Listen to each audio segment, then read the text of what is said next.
Қайырлы күн, құрметті көрермендер. Бүгін сіздермен бірге тіл үйретін пирожный жасайтын боламыз. Ең алдымен үй температурасындағы сары майды алып, оған 1 стакан қант қосып, осылай миксермен араластырып аламыз. Майымыз бен қантымызды араластырып болғасын, оның үстіне 3 жұмыртқаны осылай бір-біреуден жақсылап миксермен араластырып шығамыз. Екінші жұмыртқамызды да мінекей осылай араластырып аламыз. Үшінші жұмыртқамызды міне бәрін осылай миксермен жақсылап араластырып шықтық. Енді оның үстіне қамыр қопсытқыш салып, тағы да осылай миксермен араластырамыз.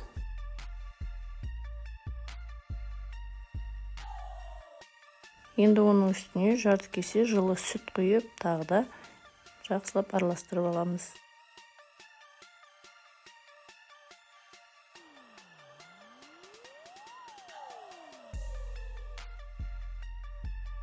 Ұнымызды да 2 стакан ұн салып, осылай бәрін миксермен араластырып шығамыз.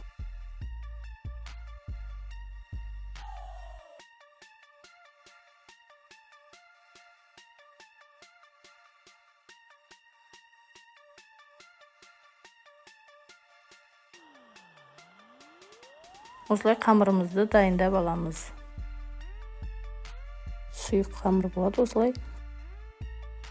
Енді осындай формамызды алып, оның үстін майлап шығамыз. Оның үстіне жаңағы қамырды салып аламыз. Қамырымызды формаға салып болғасын, оның енді начинкасын дайындаймыз. 6-7 қасық шай қасықпен осылай вареная сгущенка салып, оның үстіне езілген грек жаңғақтарын алып, 2 шай қасықпен сүт құйып, жақсылап араластырып аламыз.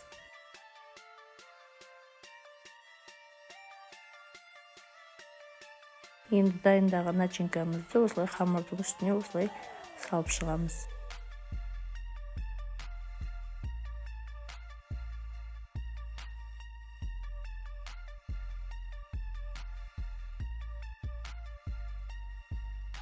Енді осылай начинкамызды жақсылап қамырға арасына араластырамыз.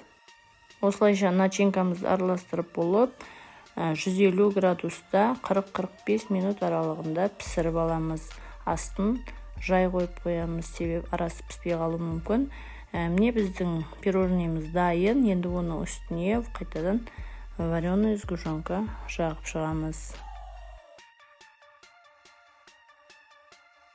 Мен каналымның дамуына өз үлестеріңізді қосып, тіркеліп кетуді ұмытпаңыздар.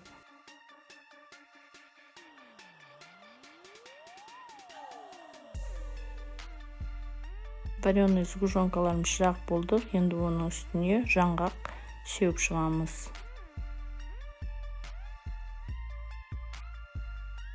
Міне біздің пирожныйымыз дайын. Үй жағдайында жасап көрсеңіздер болады.